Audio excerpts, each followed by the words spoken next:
আসসালামু আলাইকুম। আমি আপনাদের জন্য একটা নতুন রেসিপি নিয়ে এসেছি। এখন তো রোজার টাইম, ওই জন্য আমি একটা আপনাদের জন্য নতুন রেসিপি দেখাতে চলেছি। রেসিপিটা আপনারা লাস্ট পর্যন্ত দেখতে থাকুন। রেসিপিটার জন্য আমি এখানে যা যা নিয়ে নিয়েছি তা আপনাদেরকে দেখাতে চলেছি। এখানে নিয়েছি আমি বাঁধাকপি। বাঁধাকপিটাকে আমি খুব সরু সরু করে কেটে নিয়েছি। তারপরে নিয়েছি আমি পেঁয়াজ। পেঁয়াজটাকেও আমি লম্বা লম্বা করে সরু সরু করে কেটে নিয়েছি। তারপর নিয়েছি আমি এখানে কিছু মশলা, যেমন লঙ্কা গুঁড়ো, হলুদ গুঁড়ো, স্বাদ মতো নুন, আর নিয়েছি ধনেপাতা, কাঁচা লঙ্কা কুচি। তারপর নিয়েছি আমি এক বাটি বেসন। বাঁধাকপিটা তো নিয়ে নিয়েছি, এর মধ্যে দিয়ে দেব কুচিয়ে রাখা পেঁয়াজ। তারপর দিয়ে দেব লঙ্কার গুঁড়ো, হলুদ গুঁড়ো, নুন, ধনেপাতা কুচি, কাঁচা লঙ্কা কুচি।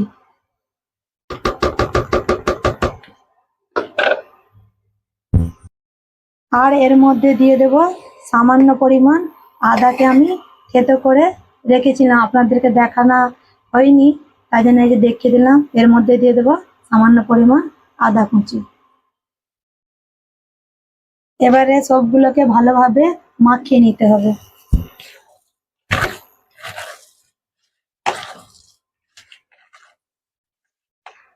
এখন তো রোজার টাইম, কত রকমের বাড়িতে পকোড়া বানানো হয়। এই জন্য আপনাদেরকে একটা আমি পকোড়া দেখাচ্ছি, আপনারা অবশ্যই বানাবেন।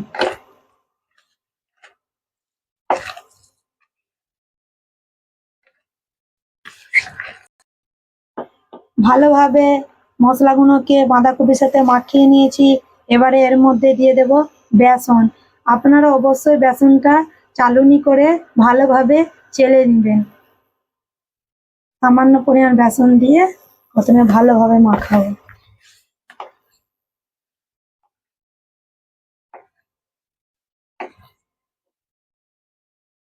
সামান্য সামান্য করে ঢালবো আর মাখাতে থাকবো।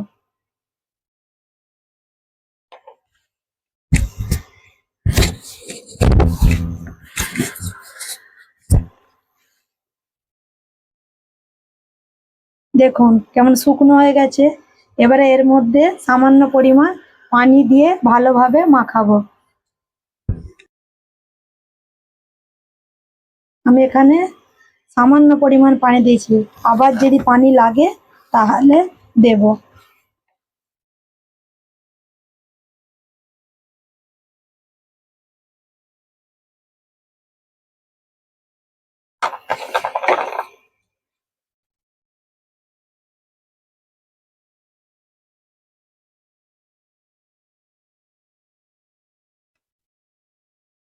আরে একটু পানি লাগবে, আমি এখানে আরে একটু পানি দিয়ে দিয়েছি।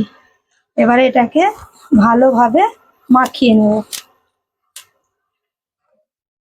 ভালোভাবে মাখানো হয়ে গেছে, দেখুন ঠিক এইভাবে মাখাতে হবে। এখানে কিন্তু বেশি পানি ব্যবহার করা যাবে না। এখানে তো ভালোভাবে মাখিয়ে নিয়েছি। এবারে এটাকে 5 মিনিটের জন্য ঢেকে দেব। এখানে আমি যে এক বাটি বেসন নিয়েছিলাম, পুরো এক বাটি বেসন এখানে লেগে গেছে। এটাকে ঢেকে এক সাইডে রেখে দেব।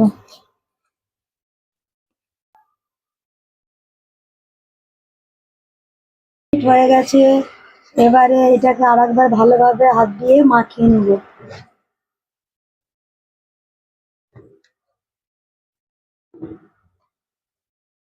দেখুন ঠিক আপনারা, আমি বারবার বলছি যে এরকমই রাখবেন, খুব একটা পাতলা করবেন না। পাতলা করলে এটা ভেঙে যাওয়ার সম্ভাবনা থাকবে। এখানে আমি কড়াতে প্রথমেই তেল গরম করতে চাপিয়ে দিয়েছি। এর মধ্যে চাপিয়ে দিয়েছি, তেলটা ভালোভাবে গরম হয়ে গেছে। এবারে পেঁয়াজিগুলো, এর বেসন ঘোলাটা এর মধ্যে দিয়ে দিন।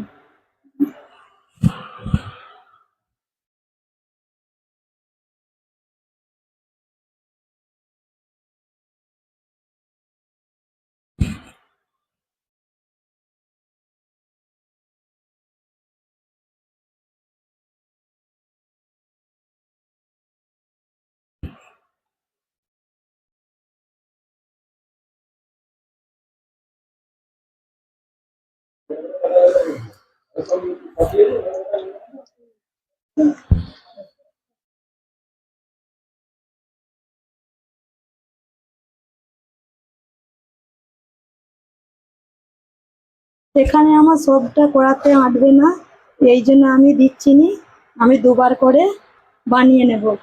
এতটা রয়ে গেছে, আর একবার দিয়ে দেবো। এটা এক পিঠ হালকা এটাকে ভাজতে হবে, এটাকে খুব কড়া ভাজবো না।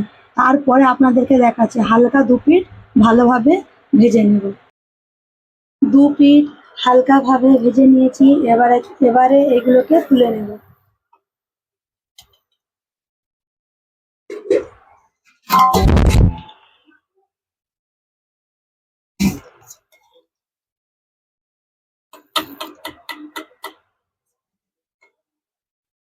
যেগুলো বাকি ছিল ওইগুলোকে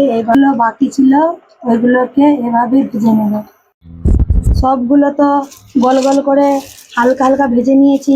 এবারে আমি এখানে নিয়ে নিয়েছি একটা পলিথিন, পলিথিনের মধ্যে একটা করে নেব, আর এরকম করে হাতের সাহায্যে চাপ দিয়ে গোল করে নেব। তারপরে এটাকে আবার তেলের মধ্যে দিয়ে দেব। এরকম করে করে একটা করে হাতের সাহায্যে দাবাবো, এরকম গোল হয়ে যাবে, একটা করে কড়ার মধ্যে দিয়ে দেব। এইভাবে আমি সবগুলোকে বানিয়ে নেব। সবগুলো ভালোভাবে ভাজা হয়ে গেছে, দেখুন। আপনারা দেখে বলবেন কেমন হয়েছে, আর অবশ্যই কমেন্টে জানাবেন। আর যদি রেসিপিটা আমার ভালো লেগে থাকে, আমার চ্যানেলটিকে লাইক সাবস্ক্রাইব করে দেবেন, আর বাড়িতে অবশ্যই আপনারাও ট্রাই করবেন।